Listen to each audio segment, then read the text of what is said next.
하나님께서 저희들에게 주시는 말씀, 에스겔서 47장 1절에서 12절에 있는 말씀, 은혜의 강물 흐르는 교회라고 하는 그런 것입니다.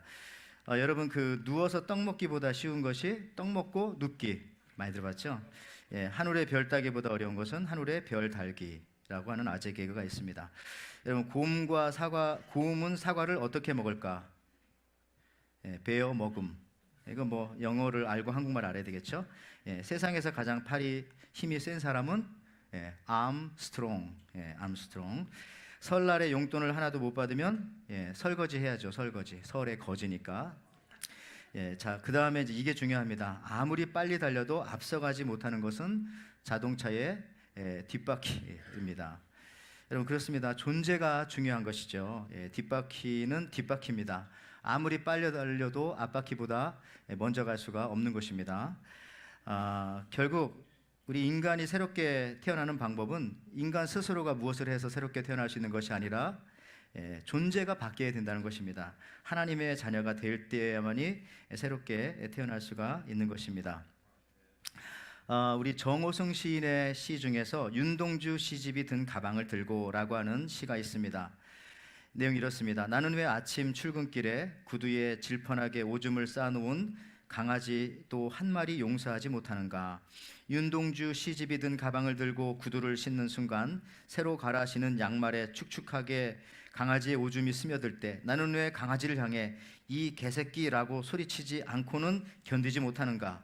개나 사람이나 풀이나 생명의 무게는 다 똑같은 것이라고 산에 개를 데려왔다고 시비를 거는 사내와 멱살잡이를 했던 내가 왜 강아지를 향해 구두를 내던지지 않고는 견디지 못하는가? 세상에서 가장 어려운 일은 사람의 마음을 얻는 일이라는데 나는 한 마리 강아지의 마음을 얻지 못하고 어떻게 사람의 마음을 얻을 수 있을까?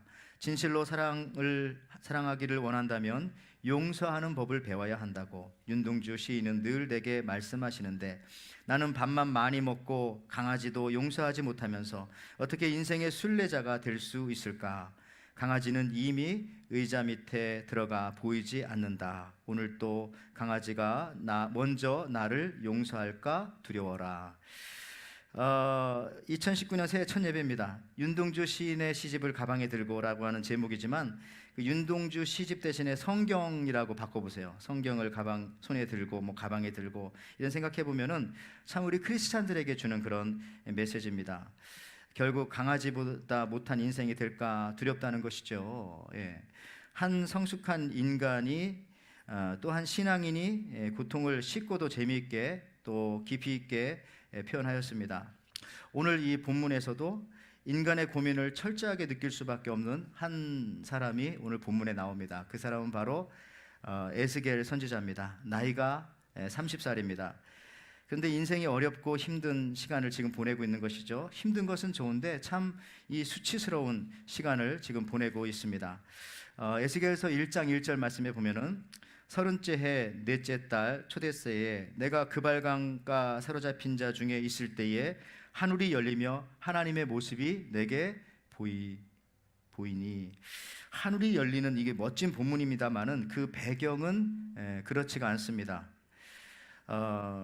에스겔은 이스라엘의 가장 힘든 시기, 즉 나라가 망하는 시기에 이 제사장의 아들로 태어났습니다. 그리고 이 바벨론이란 나라의 포로로 잡혀갔습니다. 그래서 이 그발강까지 온 것이고요. 이 그발강은 지금 이 중동의 이 티그리스 강과 유프라테스 강 사이에 있는 작은 강입니다. 거기서 강 바닥 파는 노역을 하고 있습니다. 에스겔이 살던 시대에 이스라엘 남유다의 마지막 시드기야 왕이 통치하던 그런 시대였는데요. 이 당시 이스라엘 주변 국가 정세가 너무나 복잡했습니다. 이 아수르라고 하는 제국이 망하기 직전이고요. 이 아수르 제국은 천년을 이어온 그런 왕국입니다.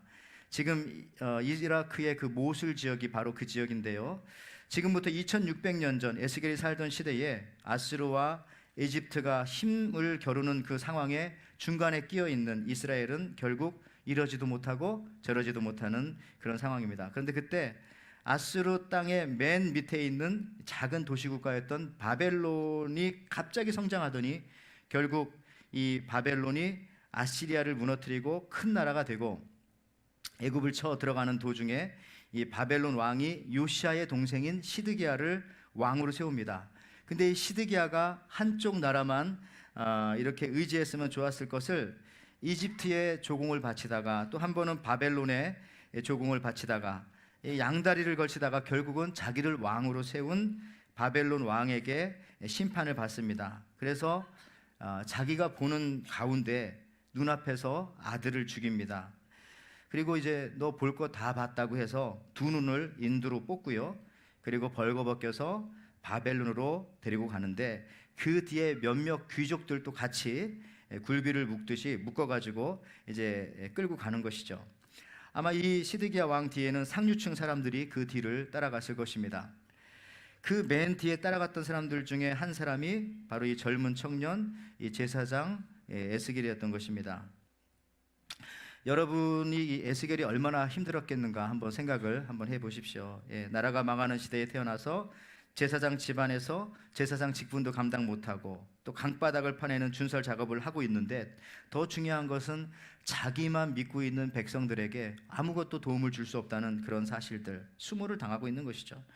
여러분, 그 히틀러가 악독했던 이유가 무엇입니까? 유대인들을 아우슈비츠 수용소로 데려갈 때에 열차 그 화물칸에다가 사람들을 실는데 뭐 20명 들어갈 수 있는 그런 칸에다가 뭐 100명, 200명씩 실어가지고 첩첩이 뭐 쌓듯이 실었습니다. 그렇게 해서 이건 좀 줄여주세요.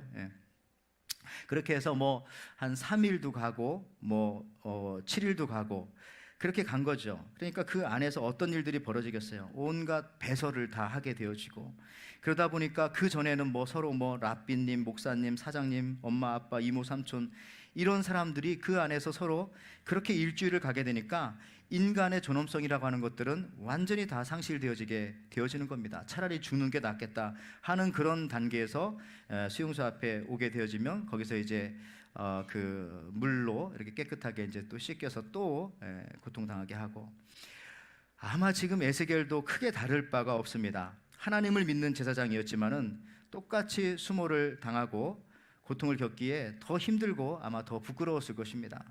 그런데 이때 하나님께서 에스겔에게 환상을 보여주시는 것이죠.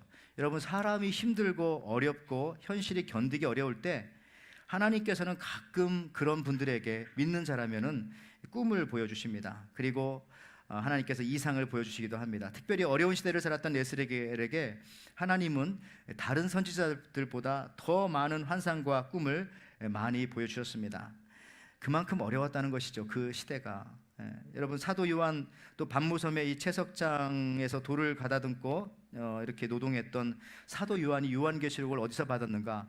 바로 그 고통스러운 노역을 로마 군인들로부터 그렇게 당할 때에 거기서 하늘이 열리며 요한계시록이라고 하는 그 메시지들이 내려오게 되었고 거기서 기록하게 된 거죠. 여러분, 이것이 바로 은혜입니다. 여러분, 진실로 믿는 자에게는 힘들 때 은혜가 더 넘친다는 것입니다. 힘들 때. 우리 기독교는 은혜의 종교입니다. 기독교와 다른 종교를 구분짓는 가장 분명한 것은 은혜죠.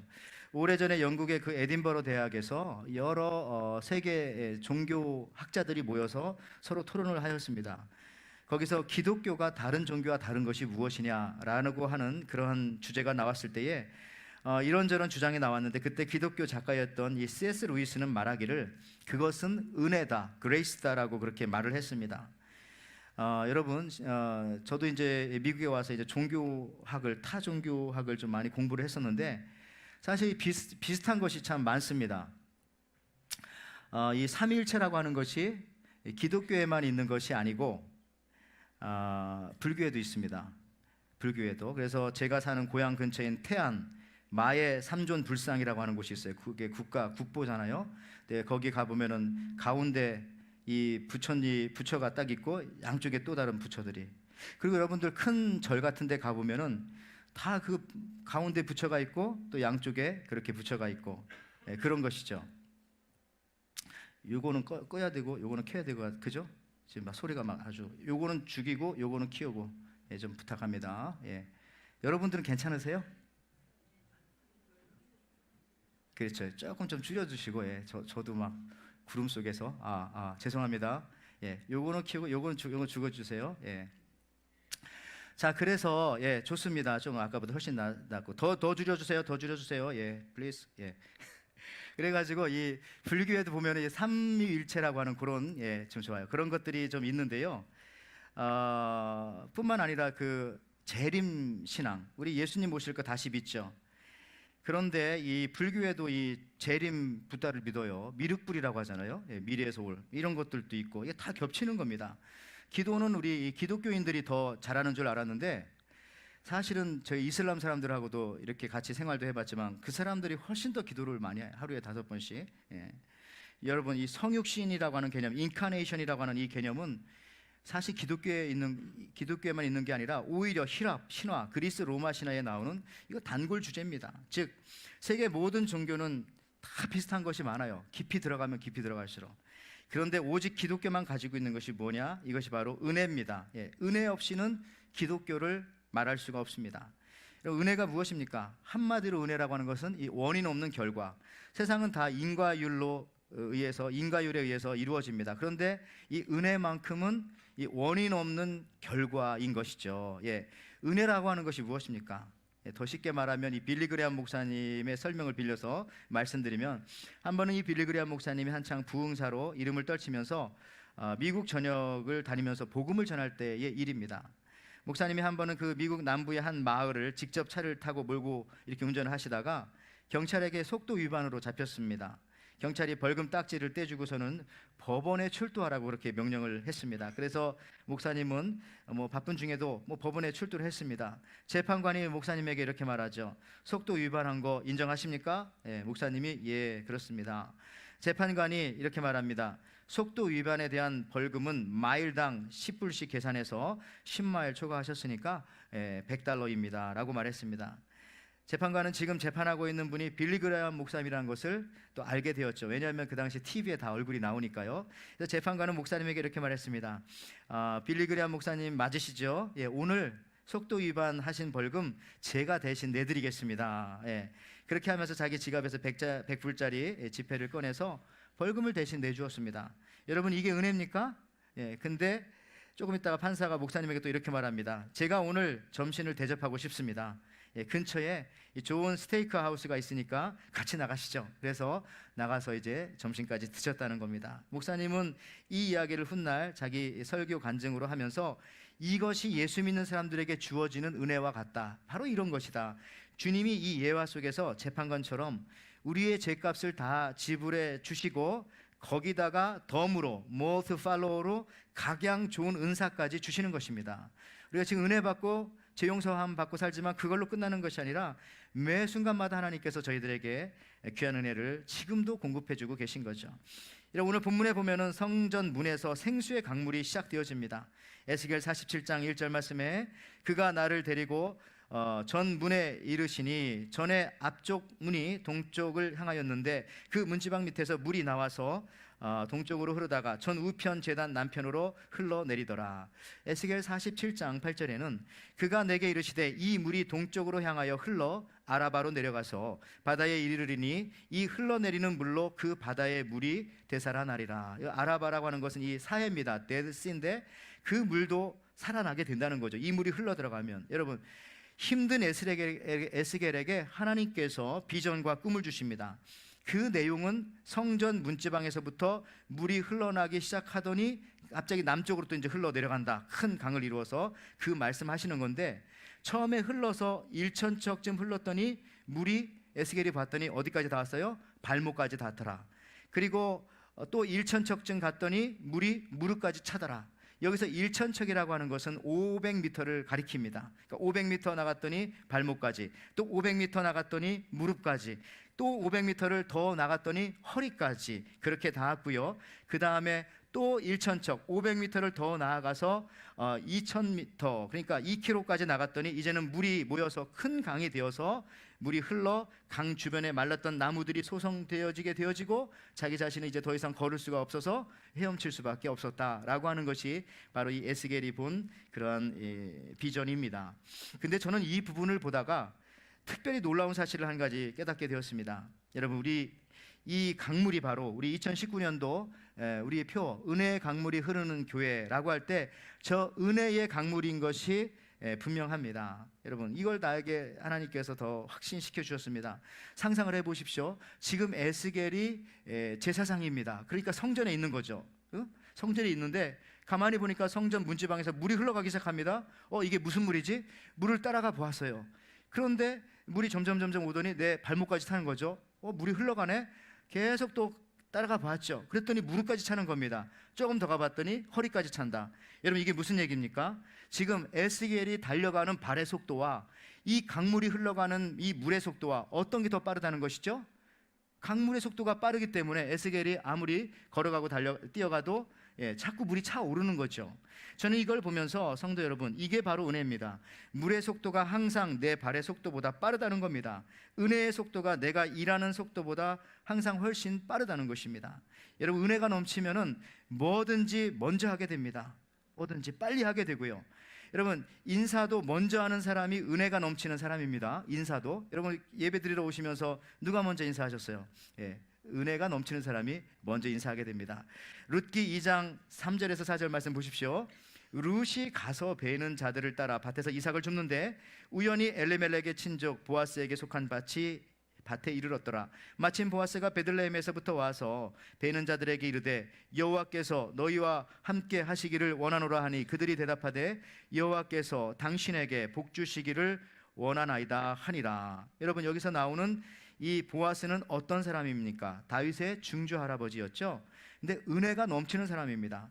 이방 여인 롯을 아내로 맞이합니다. 그런데 보아스가 은혜가 충만한 사람이라는 그 모습이 사실 일상생활을 통해서 드러나게 되어집니다. 우리는요, 어떤 사람이 기도하는 모습을 보고 그는 거룩한 자다, 그는 경건한 자다라고 말할 수가 없습니다. 왜냐하면 누구나 다 기도할 때는 다 거룩하고 다 경건하게 하기 때문에. 오히려 그의 일상의 생활의 모습을 보면 그가 얼마나 은혜가 충만한 사람인지를 우리가 쉽게 알 수가 있습니다. 오늘 이 룻기 2장에 있는 본문에도 보면은 이 보아스라는 사람이 자기 밭에 와서 그 밑에 하인들이 지금 이삭을 줍고 또 이 일을 하고 있거든요. 근데 누가 먼저 인사합니까? 보통 고대 시대에는요, 아랫사람이 윗사람에게 인사하는 것이 맞습니다. 인사하지 않으면 또 잘리거나 야단 맞거나 죽거나 그럴 수도 있는 겁니다. 그런데 신기하게도 여기서 보니까 보아스가 먼저 자기 밭에서 일하고 있는 소작농들에게 인사를 합니다. 여호와께서 너희와 함께 하시기를 원한다. The Lord be with you 라고 인사하니까 하인들이 깜짝 놀래가지고, 아니 이런 일이 없었는데 그전에는 여호와께서 주인님에게도 복 주시기를 원하나이다. The Lord bless you 라고 하면서 그렇게 인사하는 거예요. 여러분들, 성도 여러분, 교회 안에서도요, 사실은 이 문제 때문에 치사하게도 싸우는, 신경 또 이렇게 건드리는 일들이 너무나 많습니다. 왜 아래 것들이 나한테 인사하지 않느냐? 어린애들이 요즘에는, 또 아이들은 왜 어른들이 먼저 인사하면 안 되느냐?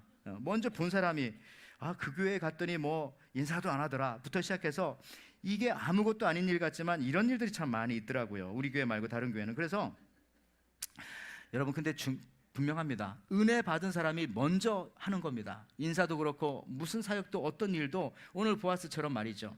오늘 은혜의 강물이 에스겔의 발걸음보다 빨랐다는 것을 잊지 마시기를 바랍니다. 모든 일은 이 은혜의 힘으로 밀고 나가면 쉽고 빠르게 그리고 온전하게 진행되어지게 되는 것입니다.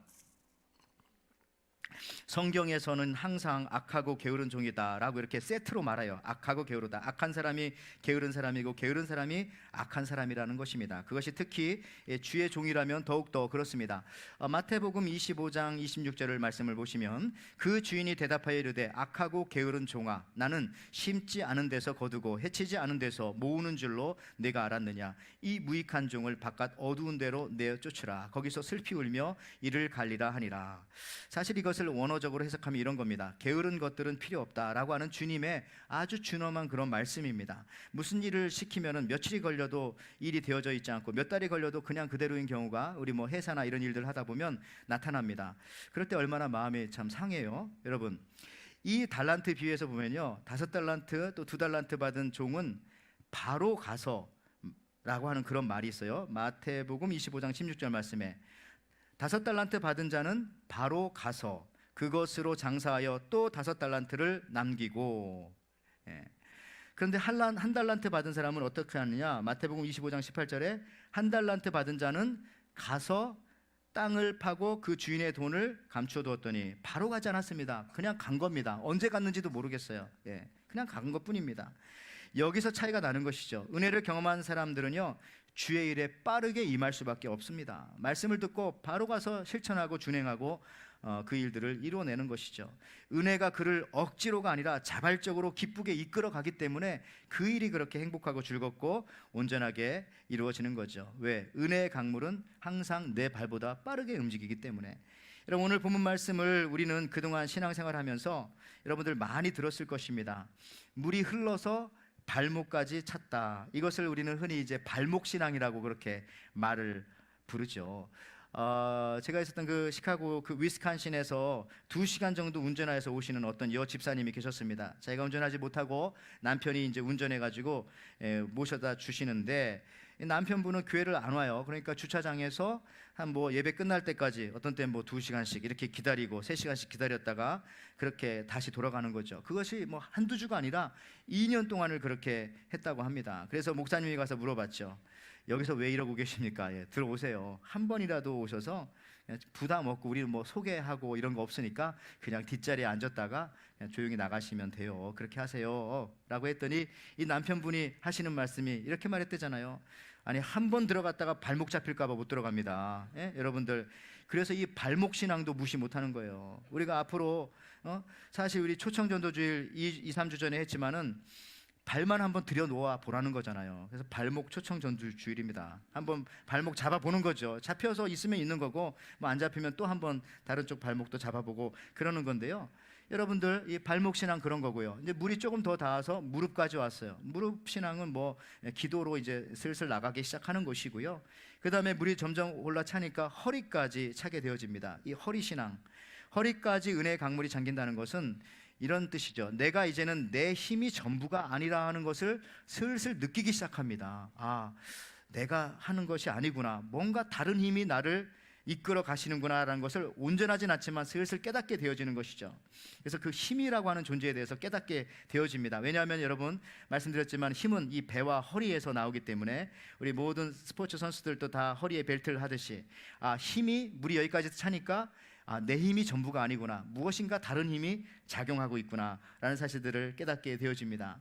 여러분, 지금 말했던 발목, 무릎, 허리, 이 신앙 무시할 수 없습니다. 우리 여기 앉아 계신 분들 중에 그런 신앙들이 다 이렇게 골고루 있을 거라고 생각이 되어지고요. 또 온전한 또 충만한 신앙도 분명히 계실 것이고요.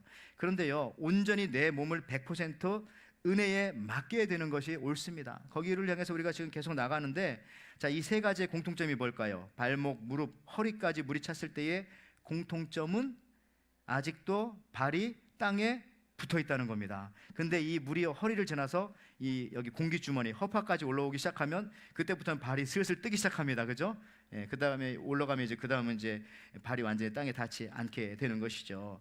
여러분들, 그동안 내가 예수를 믿으면서도 기도하지 않고 내 힘과 지혜를 더 의지했다면 아직까지 우리는 허리 정도밖에는 신앙이 되지 않는 겁니다.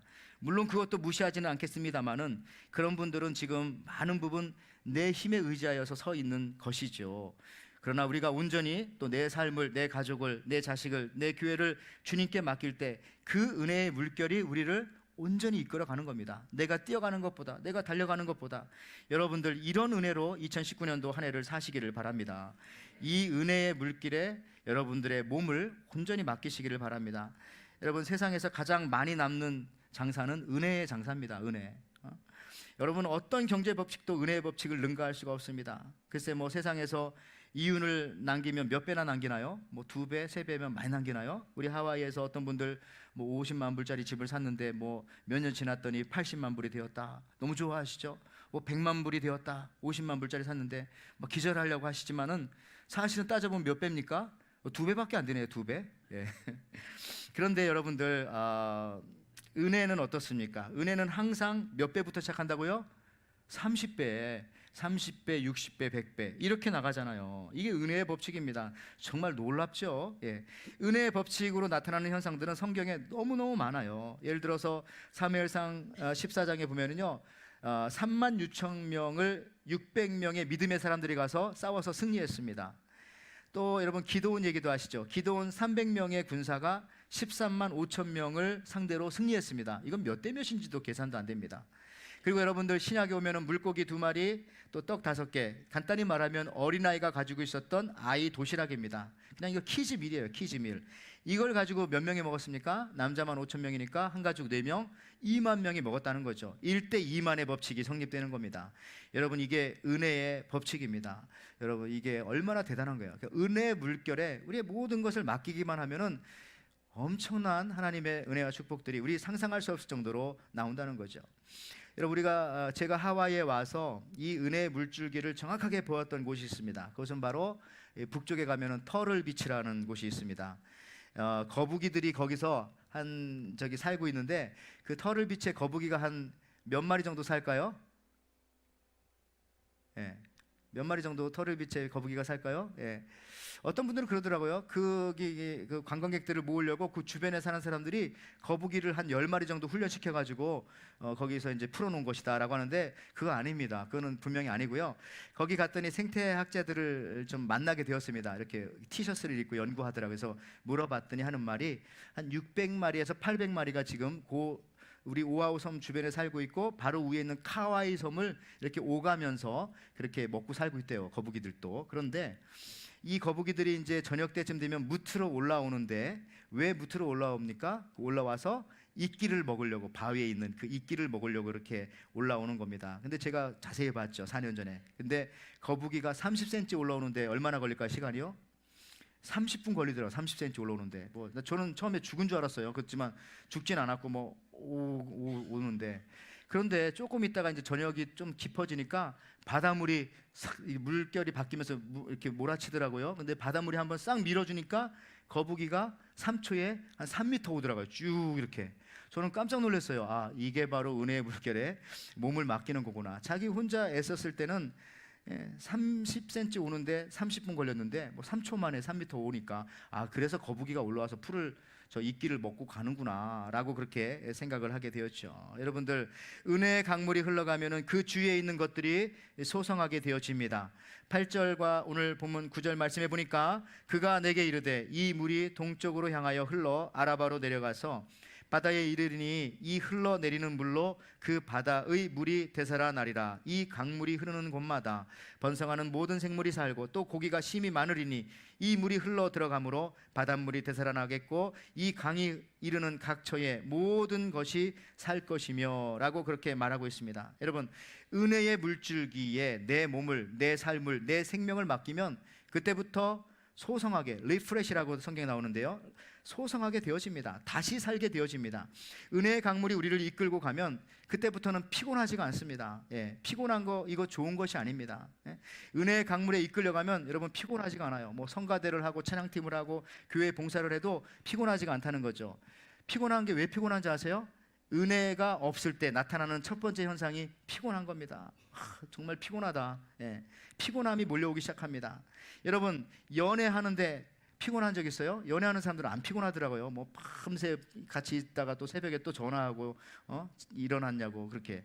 또 여러분, 또 우리 어린아이들 보세요. 게임 하는데 어떤 아이는 보니까 밤에 게임해서 엄마 아빠 새벽 예배 갈 때까지 막 게임하고 있는데도 문 열어보면 고개를 확 돌리면서 아직도 생생하더라고요. 여러분, 이 피곤한 것이 이 은혜를 받으면, 우리 어린아이들 같은 경우는 이런 경우도 있지만은 마찬가지로 신앙생활에서도 피곤한 것은 문제입니다. 뭔가 문제가 있다는 거죠. 바로 은혜의 부분에 문제가 있다는 것입니다. 여러분, 이사야 40장 28절 말씀, 너는 알지 못하였느냐, 듣지 못하였느냐, 영원하신 하나님 여호와 땅끝까지 창조하신 이는 피곤하지 않으시며 곤비하지 않으시며 명철이 한이 없으시며, 이렇게 말씀하십니다. 여러분, 성경 읽다가 참 재미있는 것을 제가 또 하나 가지 발견하게 되었습니다. 그리고 우리 일상생활에서 이거 참 조심해야 되겠구나 하는 게 있는데, 그게 바로 이 피곤함. 특히 신앙생활하면서 우리가 피곤하면 안 된다니까요. 저 피곤해 보입니까? 조금 피곤해. 1, 2부 때는 진짜 안 피곤했는데 3부 때는 역시 안 피곤하네요. 저도 어제 12시 반에 잤어요. 우리 목사님 전사님들도 뭐 한 10시, 11시까지 있다 가셨는데, 그리고 오늘 아침 5시에 일어났습니다. 근데도 피곤하지가 않은 거예요. 예, 긴장돼서 그런가요? 예, 은혜가 넘쳐서 그렇다고 좀 믿습니다. 여러분들, 이사야 40장 28절 지금 읽었지만 우리 하나님도 피곤하지 아니하시다. 우리가 하나님 믿고 하나님께서 주시는 힘을 가지고 사는데 왜 피곤해요? 근데 여러분, 야곱의 형 에서 있잖아요. 버림받았습니다. 근데 왜 버림받았는지 아십니까? 에서가 피곤해서 버림받았어요. 피곤해서. 성경에 정확한 증거가 있네요. 창세기 25장 30절 말씀을 보시면, 야곱에게 이르되 내가 피곤하니 그 붉은 것을 내가 먹게 하라 한지라. 그러므로 에서의 별명은 에돔이더라. 예, 사냥 나갔다가 너무 피곤하니까 지금 막 앞에 있는 팥죽이 먹고 싶은 거예요. 붉은 건 팥죽. 그러니까 뭐 장자권이고 뭐고 다 필요 없습니다. 저거 먹게 해달라. 여러분, 사람이 피곤해지니까 무엇이 중요한 건지도 모르고 저런 일들을, 저런 범죄를, 저런 안타까운 시간들을 보내게 되어지는 겁니다. 그래서 예수 믿으면서요, 너무 바빠서는 안 됩니다. 그리고 너무 바쁜 척 해서도 안 됩니다. 예배를 못 드릴 정도로 바쁜 그것은 명백히 죄입니다. 예, 그건 생업인데 어떡하냐고요? 생업? 다른 직업을 찾으면 분명히 하나님께서 더 크게 축복해 줄 거라고 저는 믿습니다. 물론 이제 믿음의 분량으로 이제 가는 것이죠. 여러분들, 아무리 그래도 예배를 못 드릴 정도로 바쁘고 피곤하면 그러면 안 된다는 거죠. 또한 예배 시간을 위해서 몸을 피곤하게 만들면 안 됩니다. 어제 저녁에 일찍 저를 빼놓고는 다 주무셨어야 하는 것이죠. 예, 오늘 예배를 잘 드리게 하기 위해서. 피곤한 것은 은혜의 강물에 아직 몸을 맡기지 않았다는 겁니다. 여러분, 은혜의 강물에 이끌리면은 이런 현상들이 나타나는 거예요. 히브리서 4장 16절 말씀에, 그러므로 우리는 긍휼하심을 받고 때를 따라 돕는 은혜를 얻기 위하여 은혜의 보좌 앞에 담대히 나아가야 할 것이니라. 성경에 있는 모든 성경 구절 중에 은혜라는 말이 저렇게 2번 들어간 구절, 그죠? 때를 따라 돕는 은혜를 얻기 위하여 은혜의 보좌 앞에 나아갈 것이니라. 스코틀랜드의 독립운동가였던 이 로버트 브루스가 적을 피해서 달아나다가요, 동굴 속에 들어가서 숨게 됩니다. 뒤쫓아온 적들이 그가 숨은 곳에 이르자 거미 한 마리가 동굴 입구에 갑자기 거미줄을 막 빨리 치기 시작하는 것이죠. 추적자들이 와서 브루스가 동굴 안에 들어갔다면 분명히 거미줄이 끊겼을 것이다 라고 생각하고 여기는 안 들어갔을 것이다 하면서 우리 빨리 브루스를 찾자고 다른 곳으로 가버렸습니다. 그때 이 소리를 동굴 안에 숨어있던 브루스가 듣고 이렇게 하나님 앞에 기도했습니다. 하나님, 자그마한 거미의 뱃속에 나를 위한 피난처를 마련해 두시고 적절한 때에 거미를 보내사 나를 보호하시려 거미줄을 치게 하시니 감사합니다. 여러분, 하나님 이 얼마나 신비해요. 우리를 구원하는 방법이 우리의 피난처를 개미 뱃속, 거미 뱃속 이런 데 숨겨놓으시기도 하나님께서는 하신다는 겁니다. 우리가 인간의 방법으로 그 어떤 걸 찾으니까 좀 복잡하죠. 하나님께서는 거미 한 마리를 통해서도 한 생명을 살리시고 그 사람을 통해서 한 나라의 독립을 얻게 하시고, 너무나 놀랍지 않습니까? 이게 바로 때를 따라 돕는 은혜입니다. 내가 예상하지도 않은, 내가 상상하지도 않은 곳에서 엄청난 하나님의 은혜의 신비가 이렇게 넘쳐난다는 것입니다. 그러니 우리가 네 발로 걷는 것이 아니라 은혜의 강물에 우리의 몸을 맡기는 것이 훨씬 좋다는 거죠. 이제 오늘 말씀의 결론을 맺도록 하겠습니다.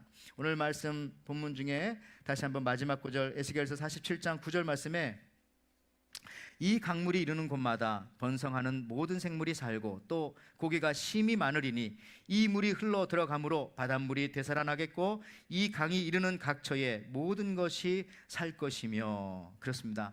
은혜의 강물이 가는 곳마다 다 살아나게 된다는 겁니다. 그리고 이 은혜의 강물을 먹은 사람들이 12절에 나오거든요. 오늘 본문 뒷부분에 가면 집에 가서 읽어보세요. 그러면 은혜의 강가 옆에 있었던 나무가 이 은혜의 강물을 먹었거든요.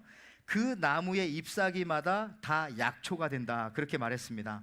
우리 마찬가지입니다. 우리도 이곳에 와서 은혜의 말씀을 듣고 여러분이 가는 곳마다, 여러분이 살아가는 삶의 현장들마다 여러분들이 하나님의 약초가 되는 겁니다. 치료의 손길이 되어지고 분위기를 바꾸고 모든 망해가던 것들을 다시 일으키게 되어지고, 여러분 사랑의 원자탄이라고 하는 별명을 가진 손양원 목사님, 여러분 잘 아실 것입니다. 이분은 이 한센병자 환자들과 평생을 보내셨던 분인데요. 이분의 아들이 둘이 있었는데 북한 그 군인들에 의해서 죽게 되어집니다. 물론 6.25 이후의 일이지만 죽게 되어집니다. 이 두 아들이 이름이 동신이 동인이었는데 그 옛날에 외국 유학까지 가려고 이미 비자를 다 받아놓고 아마 장학금까지 받았는데 이렇게 북한 군인이 와가지고 죽이게 된 거죠. 야, 그래서 어떻게 하겠습니까? 근데 놀라운 것은 이 사랑의 원자탄이라고 하는 이 손양원 목사님이 자기 아들을 죽인 이 살인자를, 이 북한 군인을, 젊은이잖아요, 자기 양아들로 삼았습니다. 왜 양아들로 삼았냐? 양아들로 안 삼으면 얘는 죽게 되니까, 예, 그렇게 삼았어요. 그 사람의 이름이 바로 안재선입니다. 그런데 여러분 궁금하지 않습니까? 이 양아들로 받아들여진 안재선 씨 어떻게 지금 살고 있을까? 혹시 이분이 손양원 목사님의 사랑을 받아들여서 정말 사람이 완전하게 변화되어서 목사님이 되셨을까? 목사님이 되셨다면 지금 어느 교회를 담임하고 계셨었고 또 어느 교회를 개척했고 뭘 이런 막 궁금해지더라고요. 그런데 여러분들 어떻게 되었을까? 이분이요, 결론부터 말씀드리면 그는 하나님을 잃어버리고 알코올 중독에 빠져 폐인이 되어서 죽었다고 합니다. 왜 그렇다면 이런 일들이 벌어졌는지 아십니까? 아무도 그를 받아들여주지 않았기 때문에. 빨갱이 앞잡이다, 너는 살인자다 그러면서 아무도 그를 받아들여주지 않았습니다. 손양원 목사님께서 오래 살아계셨으면 그래도 괜찮았을 텐데 또 손양원 목사님도 며칠 지나지 않아가지고 순교 당하셨잖아요. 그러니까 이 안재선을 돌봐줄 사람이 아무도 없었던 겁니다.